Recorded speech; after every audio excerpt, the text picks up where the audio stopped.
Dear friends, आप सभी को हमारे चैनल में बहुत-बहुत स्वागत है। जैसा कि आपको पता है, मैं इस चैनल में स्विंग ट्रेडिंग और मार्केट न्यूज़ से रिलेटेड वीडियो अपलोड करता हूं।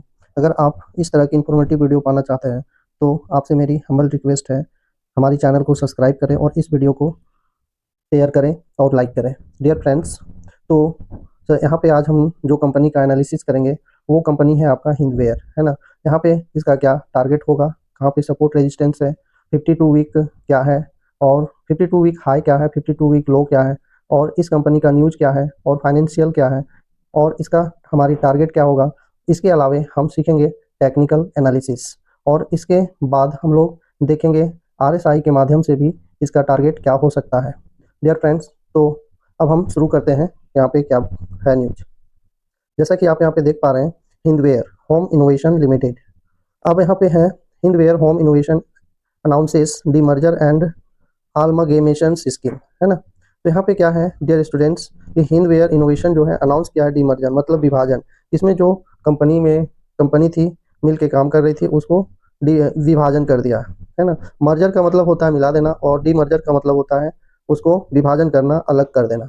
तो यहाँ तो अब क्लियर हो गया कि ये कंपनी अलग हो रही है। अब इससे शेयर होल्डर को क्या बेनिफिट मिलेगी, इसके बारे में यहाँ पे मेंशन है। तो आगे हम लोग देखते हैं।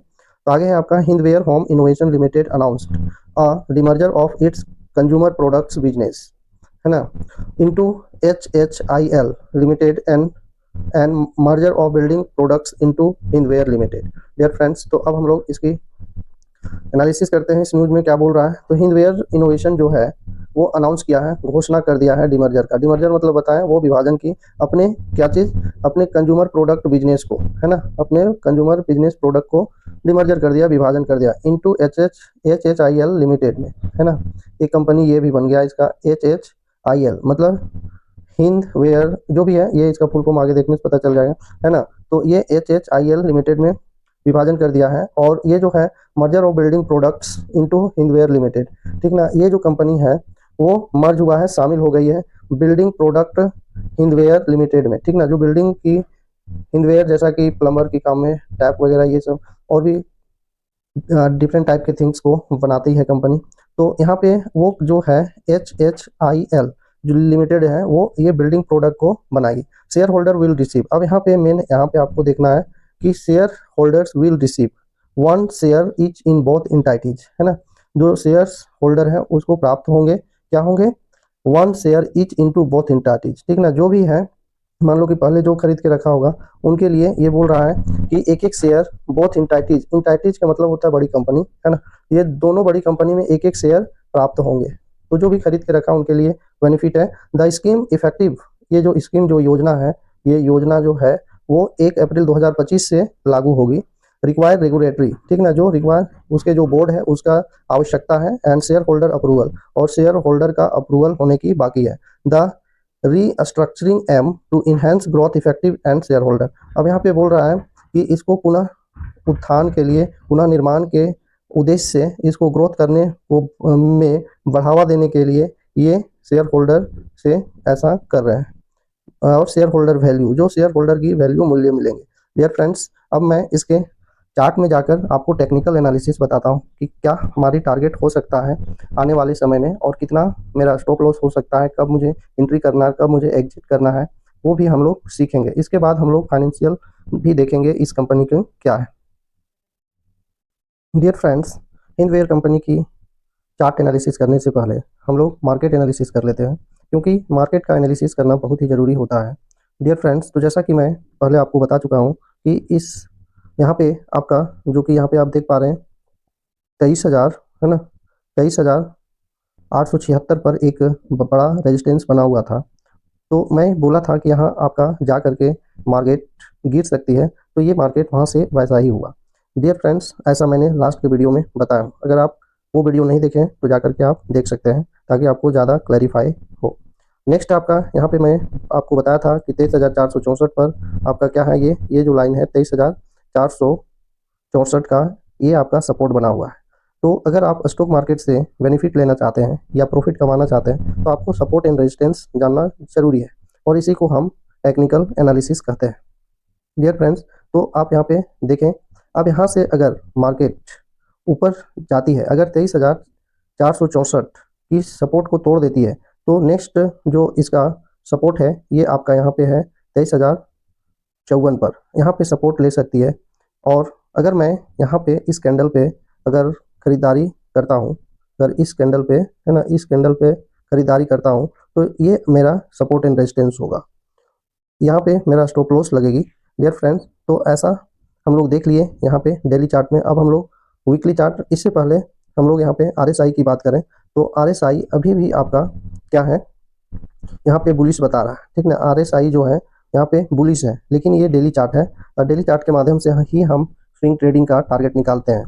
तो डियर फ्रेंड्स, तो ये अभी मार्केट जो है डेली चार्ट के अकॉर्डिंग बुलिश है और 60 पर ये सपोर्ट ले सकती है डियर फ्रेंड्स। अब हम लोग वीकली चार्ट में जाकर के देखते हैं।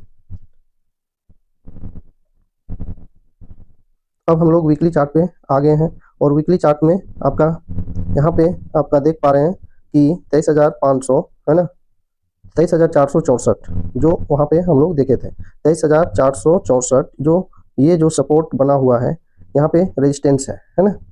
23,464 का मार्केट तो ऊपर चली गई है तो यहाँ पे सपोर्ट बना हुआ है, बड़ा सपोर्ट है। अगर ये सपोर्ट टूट जाती है तो आपकी मार्केट आने की संभावना है 23,000 है ना, आपका आने की संभावना है 23,440, वहाँ तक आ सकती है मार्केट, फिर हमको वेट करना पड़ेगा। अगर RSI की बात करें तो यहाँ पे एक और जो रेजिस्टेंस है ये आपका ये है 23,876। अगर 23,876 मार्केट ब्रेक कर लेती है तो ये जो है नेक्स्ट टारगेट 24,800 है ना, 24,820 का है और उससे आगे है 25,364 का डियर फ्रेंड्स। अब हम लोग यहाँ पे अगर RSI की बात करें तो RSI यहाँ पे देख पा रहे हैं तो RSI क्या है आपका, यहाँ पे कंसोलिडेट मोड में है, मतलब मार्केट कंसोलिडेट कर सकती है डियर फ्रेंड्स। तो अब हम यहाँ पे देखते हैं वीकली चार्ट, वीकली चार्ट का एनालिसिस कर लिए। अब हम लोग मंथली चार्ट देखते हैं।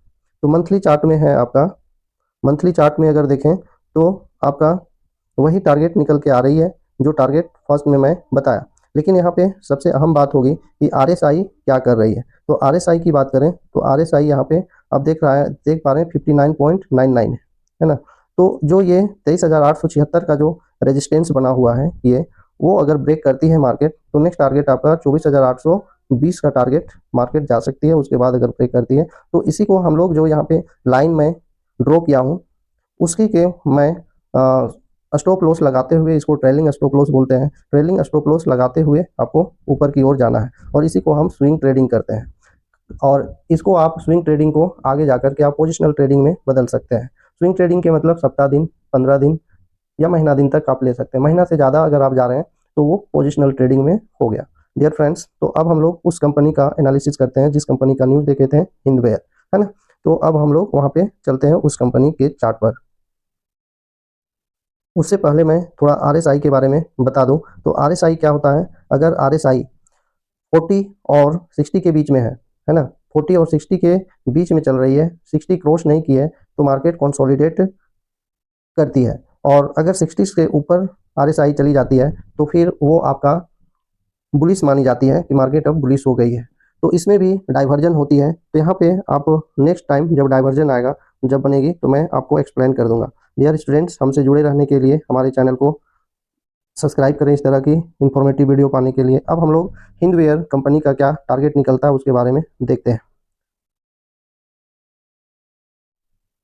Dear friends. अब हम लोग यहाँ पे हिंदवेयर की मंथली चार्ट में आ चुके हैं और मंथली चार्ट में जैसा कि आप यहाँ पे देख पा रहे हैं ये आपका 52 वीक, ये आपका 52 वीक हाई है। कंपनी वहाँ पे 52 वीक मतलब 470 रुपया से गिरते हुए इस साल में आ गई है 52 लो, यहाँ पे आ गई है आपका 183 रुपया का लो बना करके अभी 209 रुपया में ट्रेड कर रही है।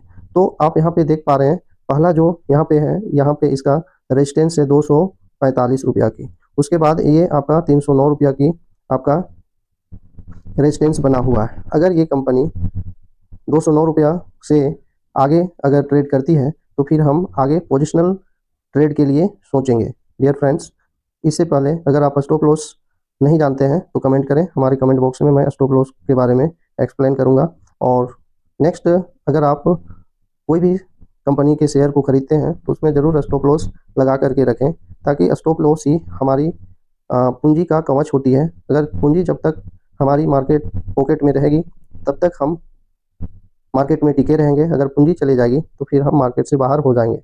तो डियर फ्रेंड्स, और यहाँ अगर RSI की बात करें तो RSI अभी ये बहुत ही वीक है, मतलब 33.8, मतलब 40 से नीचे है ना। 40 से नीचे मतलब बियरिश है, मतलब ये गिर रही है कंपनी। तो जो रेजिस्टेंस में सपोर्ट एंड रेजिस्टेंस बताया उसको ब्रेक करने के बाद ही आपको इसमें ट्रेड करने की सोचना है डियर फ्रेंड्स। तो ये अपने रडार पर रख सकते हैं। अगर आपको अच्छा लगे तो आप खरीद सकते हैं, लेकिन स्टॉप लॉस लगाना जरूरी है। डियर फ्रेंड्स, अब हम लोग वीकली चार्ट का एनालिसिस करते हैं। वीकली चार्ट में क्या है, तो वीकली चार्ट में अगर देखें, वीकली चार्ट में अगर हम देखें तो वीकली चार्ट में भी आपका 35 की RSI जो है आपका 35 दिखाई दे रहा है ना।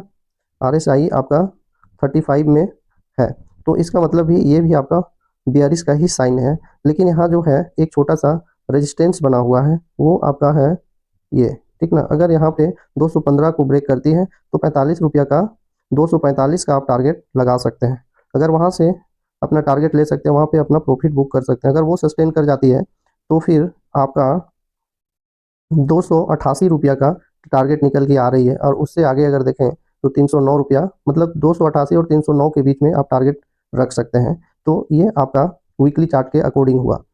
नेक्स्ट अगर हम बात करें तो नेक्स्ट आपका हम लोग अब चलते हैं डेली चार्ट में और इसका एनालिसिस करते हैं कि डेली चार्ट में क्या है।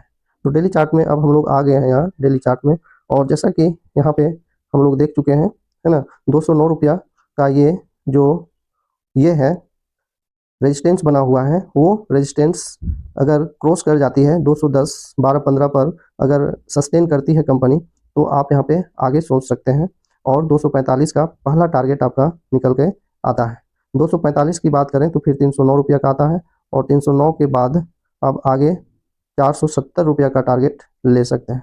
तो डियर फ्रेंड्स, अगर RSI की बात करें तो RSI आपका यहाँ पे है आपका 53, मतलब कि ये भी मार्केट अभी कंसोलिडेट कर सकती है यहाँ पे। तो यहाँ पे 210, 215 का टारगेट अगर निकालती है कंपनी तो वहाँ पे खरीदारी करके 245 की टारगेट हम ले सकते हैं। डियर फ्रेंड्स, अब हम आगे की बात करते हैं, इस कंपनी का फाइनेंशियल स्टेटस क्या है। डियर फ्रेंड्स, उससे पहले आपसे हम्बल रिक्वेस्ट है, अगर आप इस चैनल में न्यू हो तो इस तरह की इन्फॉर्मेटिव वीडियो पाने के लिए हमारे इस चैनल को सब्सक्राइब करें। अब हम लोग चलते हैं इसकी फाइनेंशियल स्टेटस को चेक करने। डियर फ्रेंड्स, तो जैसा कि अब हम लोग आ गए हैं इस कंपनी की फाइनेंशियल स्टेटस को चेक करने के लिए। तो फाइनेंशियल स्टेटस को चेक करने के लिए हम यहाँ पे अब दिखा दे रहे हैं आपको, 1 डे के चार्ट में है, ठीक ना। अब 1 डे के चार्ट में आप यहाँ पे देख पा रहे हैं, एक दिन की चार्ट में आपका ये एक दिन में ये कंपनी की वृद्धि हुई है, मतलब बुलिश हुई है, 7.76% की बढ़ोतरी हुई थी। अगर हम नेक्स्ट बात करते हैं, अब हम वीकली चार्ट का एनालिसिस देखते हैं कि सप्ताह भर में ये जो कंपनी है वो क्या प्रॉफिट की। तो उसके लिए अब हम लोग देखते हैं, यहाँ पे देख पा रहे हैं 1 पॉइंट, ठीक ना, 1.32% की इस वीक में गिरावट हुई है इस कंपनी में। अब आगे हम लोग देखते हैं इसके बाद हम लोग, और अब हम पूरे मंथ की बात करते हैं तो पूरे मंथ में 1.20% की बढ़ोतरी दी है। एक महीना में इतने प्रतिशत की ग्रो की है कंपनी। आगे की बात करें तो आगे अब हम देखते हैं, अगर हम बीते 1 साल की बात करें तो 1 साल में जैसा कि आप यहाँ पे देख पा रहे हैं, मैं ईयरली का कैलकुलेशन कर रहा हूँ, है ना। अगर पूरे 1 साल की बात करें तो यहाँ पे आप देख पा रहे हैं 1 साल में ये 46% की गिरावट हुई है, मतलब 50% लगभग ये कंपनी गिर गई है 1 साल में।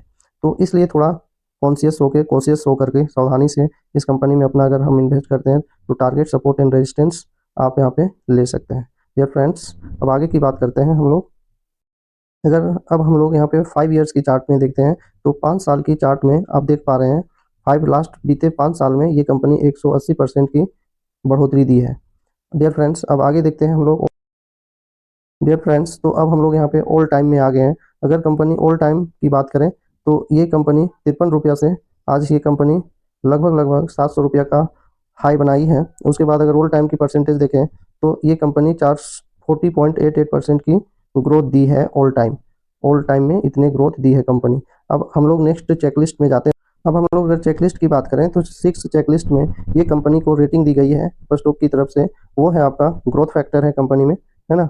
ग्रोथ फैक्टर दिखाई गई है और डेट वर्सेज इक्विटी की दिखाई गई है। बाकी बात 5 कंपनी आपका नहीं है, डिविडेंड रिटर्न नो है, लेकिन 40 पैसे की डिविडेंड यहाँ पे दी है, दिखाई है, वो हम आगे दिखाएंगे। Safety factor no, equity return no. अब आगे पे देखते हैं हम लोग। अगर हम मार्केट कैप की बात करें तो मार्केट कैप आप देख पा रहे हैं यहाँ पे, मार्केट कैप है इस कंपनी का 1752 करोड़ की है लगभग, और रेवेन्यू की बात करें तो 2776 करोड़ की है। डियर फ्रेंड्स, आगे हम देखते हैं, आगे अगर ग्रोथ रेट की बात करें तो -3.37% यहाँ पे शो कर रही है। तो डियर फ्रेंड्स, अब हम आगे की ओर देखते हैं, और अब हम लोग यहाँ पर देखते हैं फाइनेंशियल स्टेटस क्या है कंपनी का। तो यहाँ पे फाइनेंशियल स्टेटस को हम लोग चेक करते हैं, ऑल वैल्यू इन करोड़, ठीक ना, जितने भी वैल्यू है वो करोड़ है, और ये क्वार्टरली है कि कितने क्वार्टर में कितने बेनिफिट हुई कंपनी का। तो डियर फ्रेंड्स, अब हम लोग नीचे से देखते हैं, तो नेट जो प्रॉफिट है आपका मार्च 2024 में जो है 28.88 करोड़ की हुई थी। जून के क्वार्टर में देखें तो ये 0.50 करोड़ की हुई थी। नेक्स्ट बात करें तो नेक्स्ट है आपका सितंबर 2024 में, इसकी बात करें तो 11.04 करोड़ की नुकसान हुआ था, लॉस हुई थी कंपनी का।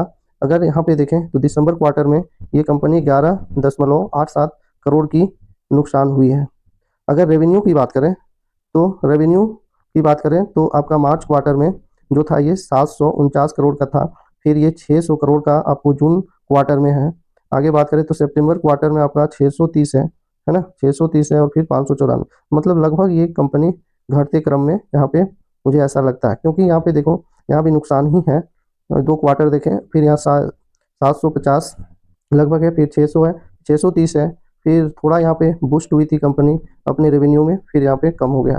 नेक्स्ट हम देखें तो आगे अब हम देखते हैं ईयरली फाइनेंशियल में क्या है, ईयर दर ईयर। अब हम लोग यहाँ पे ईयरली में आ गए हैं कि हर एक साल में जो इसका फाइनेंशियल स्टेटस है कैसा है। यहाँ पे देखें तो ये कंपनी की जो 2021 में 54 है ना, मार्च 2021 में 54.84 करोड़ की प्रॉफिट हुई थी। नेक्स्ट अगर मार्च 2022 में बात करें तो 203 करोड़ की प्रॉफिट हुई थी। नेक्स्ट बात करें तो आपका मार्च 2023 में ये कंपनी 66.46 करोड़ की प्रॉफिट थी। नेक्स्ट बात करें तो मार्च 2024 में 58 है ना, 58.73 करोड़ की प्रॉफिट है। तो यहाँ भी अगर देखें तो कंपनी दर पहले मार्च में थोड़ा कम था, फिर ये कंपनी बढ़ी है, फिर घट गई, फिर घट गई, तो ये घटते क्रम में ही ये है, उतना तो अच्छा नहीं, लेकिन लॉन्ग टर्म के व्यू से तो इन्वेस्ट करना मेरे विचार से थोड़ा इसमें रिस्की है, लेकिन इसमें स्विंग ट्रेडिंग और पोजिशनल ट्रेडिंग हम ले सकते हैं और अपना स्टॉप लॉस लगाकर निकल सकते हैं। डियर फ्रेंड्स, अगर रेवेन्यू की बात करें तो आप यहाँ पे देख रहे हैं 2021 में 1775 करोड़ की है। नेक्स्ट देखें तो 2294 करोड़ की है, और फिर 2873 करोड़ की है, फिर 2776 करोड़ की है। तो डियर फ्रेंड्स, अगर आपको यह वीडियो अच्छी लगी, इस तरह के एनालिटिकल और एनालिसिस जानने के लिए हमारे चैनल को सब्सक्राइब करें, और इस तरह की स्विंग ट्रेडिंग सीखने के लिए, ताकि मैं आपका कोई नुकसान ना हो। और इससे पहले स्टॉप लॉस लगाना ना भूलें, क्योंकि वो मेरा स्टॉप लॉस होता है हम लोगों का, अगर स्टॉप लॉस नहीं लगाते तो हमारी पैसा जीरो हो सकती है। इसलिए जैसा कि आप जानते हैं शेयर मार्केट एक थोड़ा, अगर आपके पास ज्ञान नहीं है तो ये काफ़ी ज़्यादा रिस्की होती है, आपका पैसा खो सकता है, इसलिए आपको स्टॉप लॉस लगाना ज़रूरी है। यह वीडियो केवल इन्फॉर्मेटिव पर्पज़ से बनाई गई है, मेरी तरफ से कोई भी रिकमेंडेशन नहीं है कि ये शेयर को आप खरीदें। अगर आप खरीदते हैं तो अपनी सूझबूझ से ही खरीदें, और मैं पुनः एक बार फिर बोलता हूँ, स्टॉप लॉस जरूर लगा करके रखना है। Thank you for watching this video.